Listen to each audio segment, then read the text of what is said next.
Hi అండి, అందరికి నమస్కారము. Welcome back to my channel MKR tomato farmer. ఈరోజు తారీఖు తీసుకుంటే 7వ తేదీ ఏప్రిల్ నెల 2025 సంవత్సరము. ఈరోజు మన కలకడ టమాటా మార్కెట్లో రేట్లు ఏ విధంగా పడుతున్నాయో తెలుసుకున్నాము. రేట్లు విషయానికి వస్తే ఈరోజు చూసుకుని మళ్ళీ బాగా డౌన్ అని చెప్పొచ్చు. మార్కెట్లో కాయలు కొనేవాళ్ళే లేరు, ఎక్కువ కాయలు మనకు దూసుకైతే పోతున్నాయి. ఇంకా రేటు విషయానికి వస్తే థర్డ్ రకం క్వాలిటీ కాయలు మనకు 30-40 రూపాయలు అయితే తీసుకుంటున్నారు.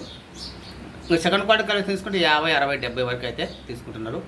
ఇంకా మన ఫస్ట్ రకం క్వాలిటీ కాయలు తీసుకుంటే 80, 90, 100 రూపాయలు తీసుకుంటున్నారు.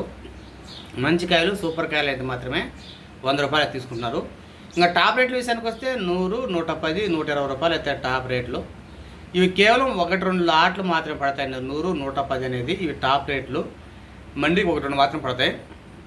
మిగతా అన్నీ కూడా 60 రూపాయల కంచి 60, 70, 80 లోపలైతే పడుతున్నాయి. చాలామంది రైతులు అనుకుంటున్నారు ఈ టాప్ రేట్లు చూసేసి ఇవే రేట్లు అనుకుంటున్నారు, కానీ అది చాలా పొరపాటు. అది మీరు ఎప్పుడు పరిగణలో తీసుకోవద్దండి. టాప్ రేట్లు అనేది కేవలం మండికి 1-2 మాత్రం పడుతుంటాయి, వాటిని చూసుకొని మీరు పడించుకోవద్దండి. అవి కూడా చిన్న రేట్లు తీస్తున్నారు. పక్కా రేట్ జనరల్ రేట్ చెప్పాలంటే 80, 70, 80 రూపాయలు మాత్రమే ఒరిజినల్ రేటు, బాక్స్ రేటు. ఇవి 100 అనేది కేవలం 1-2 లాట్లు మాత్రం పడితే వాటి మీద పరిగణలో తీసుకోవద్దండి. 15 కేజీల బాక్సు ఒరిజినల్ రేట్ చెప్పాలంటే 70, 80, 90 ఇవే పర్ఫెక్ట్ యావరేజ్ రేట్లు అనమాట. ఇది కలకడ టమాటో మార్కెట్ సంబంధించిన సమాచారం.